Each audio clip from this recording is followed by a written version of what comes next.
right, y'all, we're gonna welcome, I think they got a mic Porsha up. All right.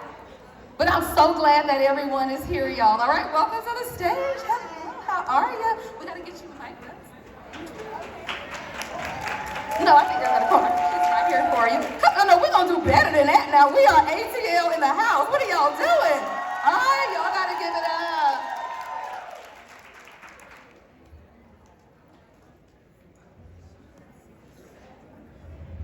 All right, y'all, we are gonna talk, so make sure you guys are ready. Take notes, listen. We're talking about legacy building. We're talking about the women in business and everything that we have. So again, y'all, with a warm ATL welcome. All right, welcome Porsha Williams to the stage.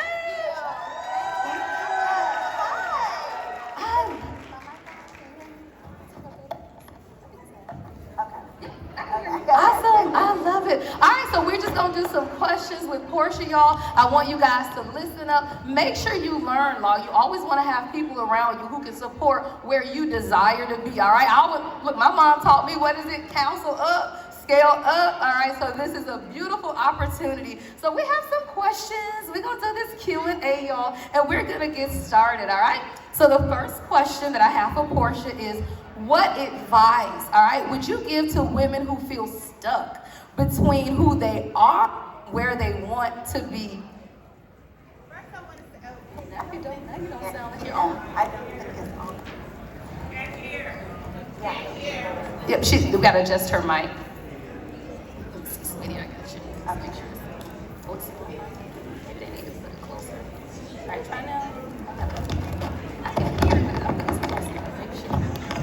That, should I just hold it? Yeah, Okay. just hold it. That's fine. I can hold it. Okay, so again, what advice would you give to women who feel stuck between where they are and where they want to be? Well, first I want to say thank you so much for having me. You all look so beautiful. Thank you for coming out for the sisterhood today.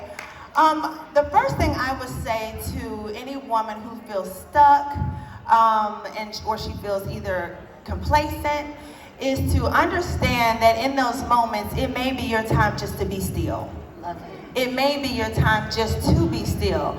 And in that moment of being still, you don't want to just be sitting there soaking in other people's glory, other things that other people are doing. They may seem to be moving faster. They may seem to be becoming more successful or doing certain things. Understand that your timing is divine timing. And understand that you only want to be a place of divine alignment. So within that time that you feel stuck, change that and say you're being still. Sometimes God has to sit you down so he can stand you up in a more powerful position. So when you are in that place, you have to also reflect on what are your goals. Do you feel stuck in business? Do you feel stuck in a relationship? Do you feel stuck, period, overall, in how you care for yourself? You have to understand that at any point, as a woman, we are powerful and we are able to do what? Pivot. Okay, we can change. We can reinvent ourselves. So believe that you can do that and take that first step and understand that you can make your life be exactly what it wants to be. It just may take a little bit longer to do. Be still, all right, y'all? Always remember that. If you don't know what to do, don't do anything, right? Don't do anything. Sometimes you have to be still, so I love that. Yeah. Divine timing, y'all, that's just God, right? Sometimes you have to wait. And it's lessons in that, right? It's lessons. So what is a lesson about women supporting women that you wish more emerging leaders understood? Well, that's a good question, okay? Because women emerging, I think, is the most important part of that question. Women who are in the beginning of becoming successful. First of all, you have to understand whatever field you're stepping in, if it's a lot of women who saturated as owners, etc., that is to your benefit, ma'am, okay? That is showing you that what you want to do or what you aspire to do has been done. And it has been done in a way that has inspired you, in a way that you can actually go behind them and walk in their footsteps.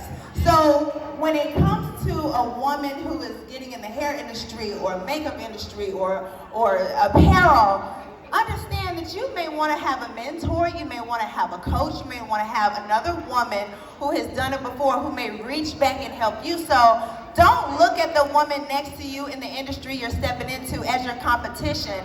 That is the person who is there to support you, and you are there to support them.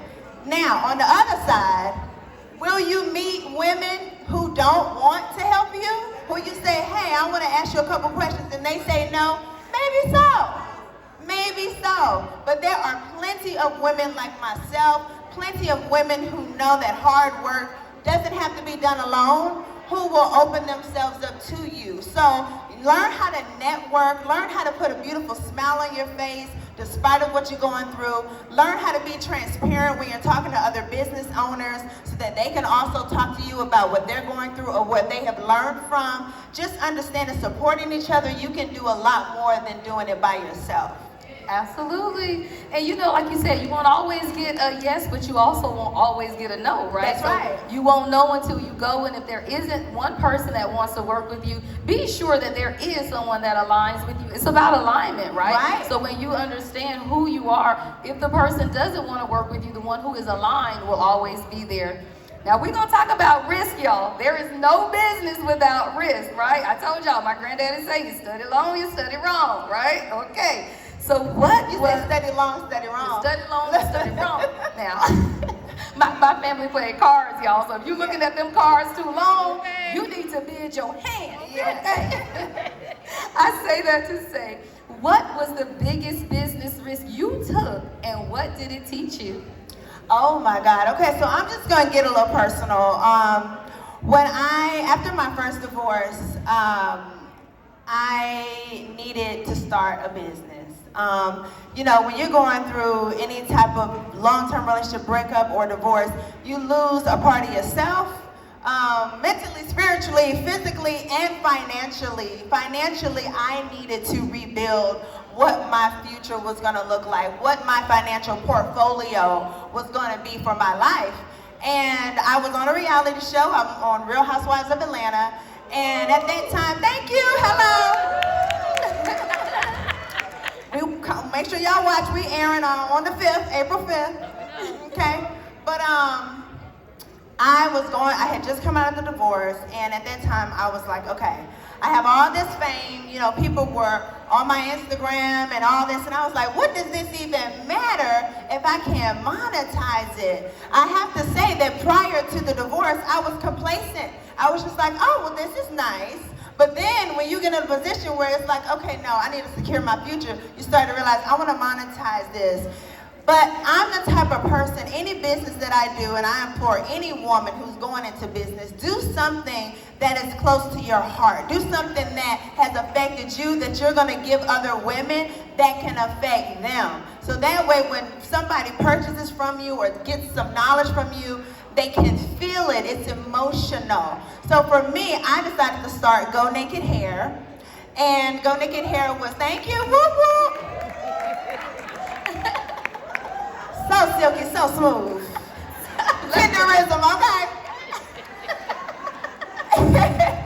So I decided to start Go Naked Hair, right? Mind you, I was living in my mother's guest bedroom.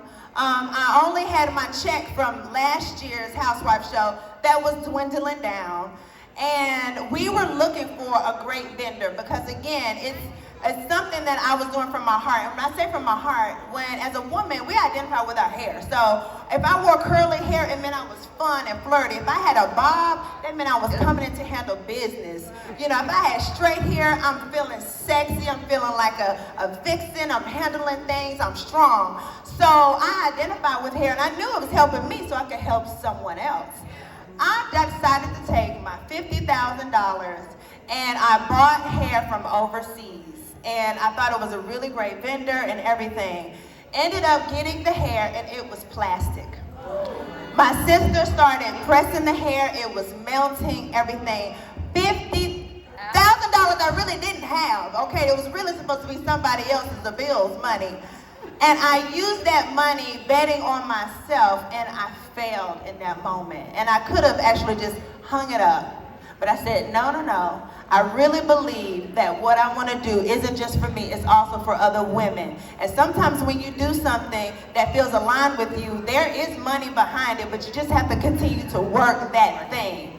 So I decided to ask my mom for some money. So she gave me some more money. We made another investment, and I ended up getting a good hair vendor. Over the years, I grew the company slow and steady over line. And the biggest point of this is to believe in yourself.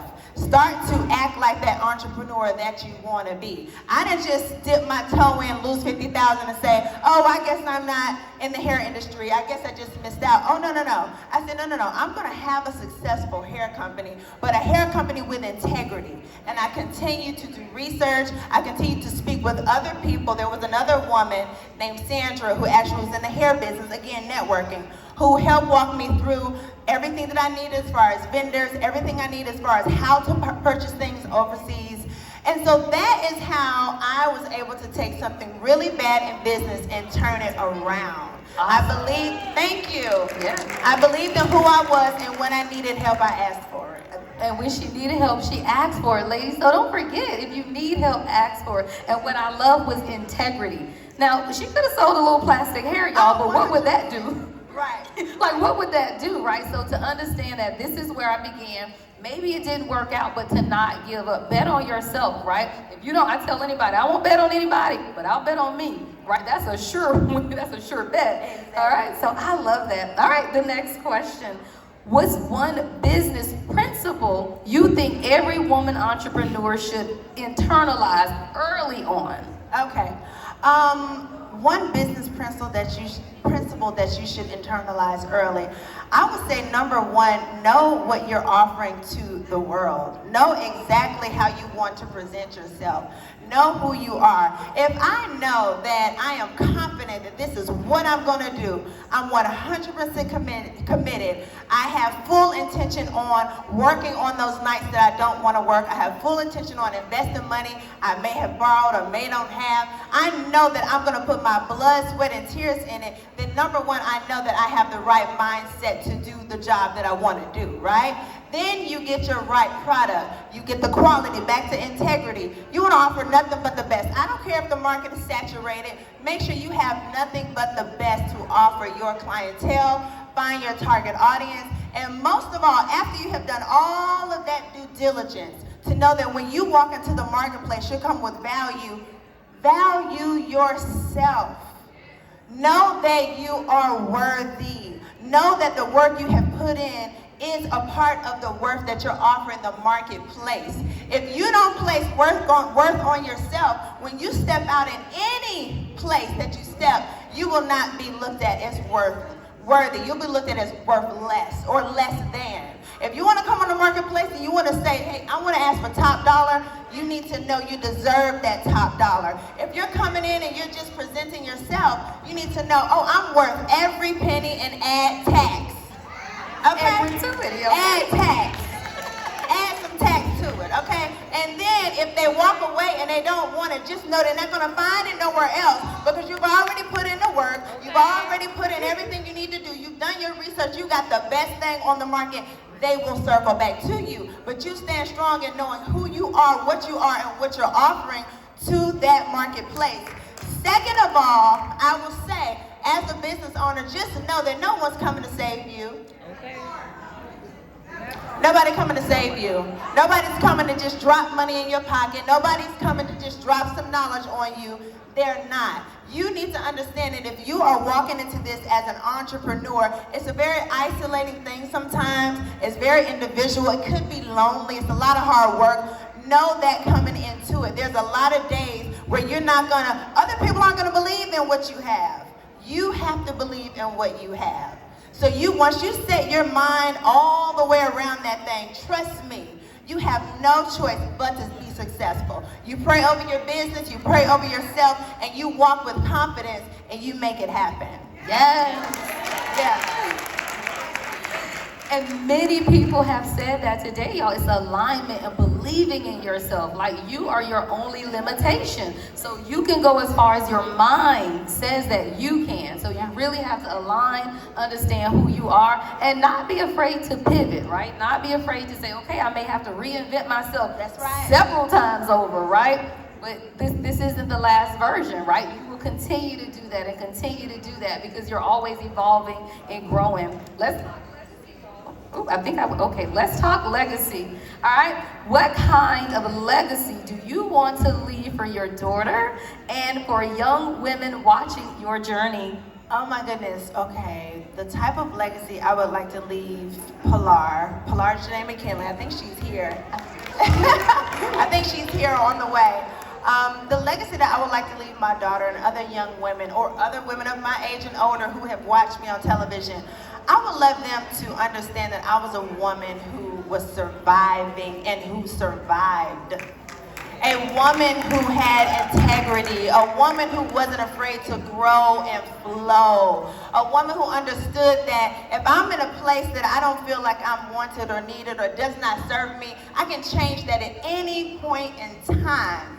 And also, wherever you step into, I know that that's where I'm supposed to be. I know already before I was even born, I was gifted in my mother's womb, and that gift is, once I tap into it, it's going to be successful. My destiny is already set for me. So I think when people over my life, even my daughter, because she's watch mommy on TV, she's going to see mommy go through ups and downs. But she's going to see that mommy always had faith. She's going to see from mommy fought for who she is and what she has.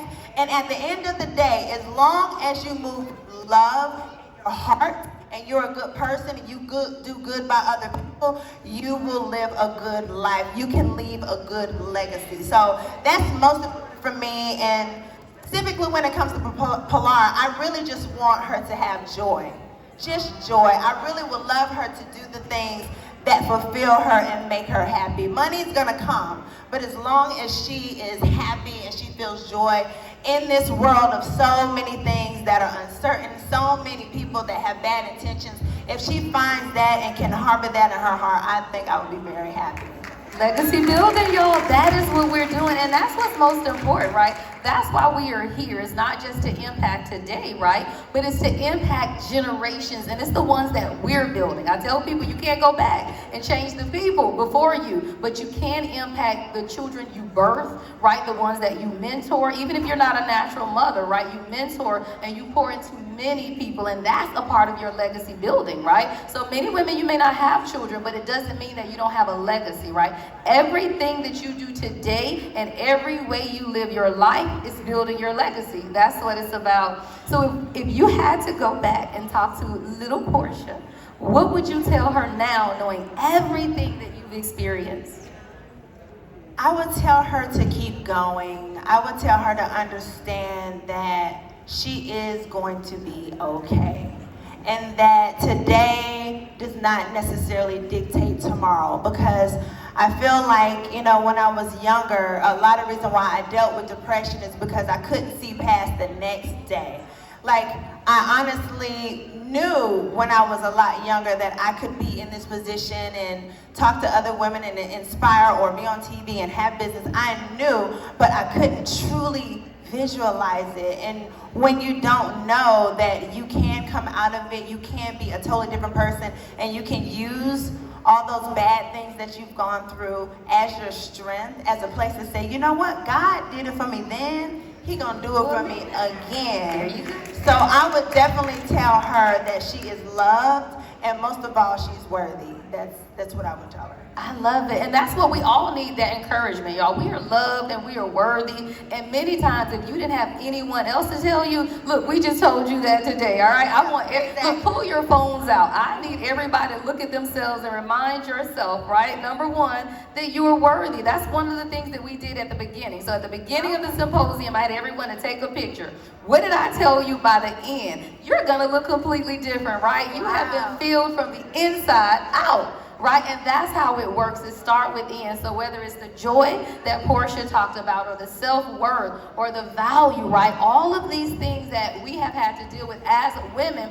What can we do as women, y'all, that men can't do? We love y'all, men. but we got a womb, right? Anyone that has a womb can reinvent yourself. That's what the womb is, right? As a woman, you are a creatrix of your destiny. It's okay to reinvent yourself, all right? We have all done it, all right? Any closing, anything else you want to say, Porsha? The floor is yours. Oh, well, thank you. I just want to, once again, I appreciate your time. I appreciate you having me. I want to say I appreciate all of the people who have been along with me on my journey. Have been watching me over the years, from Dish Nation to Real Housewives to Chat Room to any other show. You all have been so supportive, and I'm just going to continue to love, live, and grow right in front of y'all, okay? Live and grow. Say it, y'all. Love, live, and grow. Okay? I say anything that don't grow dies, right? So love, live, and grow every day of your life. Don't ever stop growing. All right, y'all, we're going to get ready to end the symposium. However, we are going to have a meet and greet. Now, if you purchase a VIP ticket, you can meet us for the meet and greet. It is not too late. You can still purchase at the back of the room. Right back there, they're waving their hands, y'all. So you can purchase your VIP tickets as well as your brunch tickets for tomorrow. Dr. Heavenly will be the guest speaker on tomorrow at the brunch. Now, before I get out of here, y'all got to give a real ATL closing to Porsha, all right?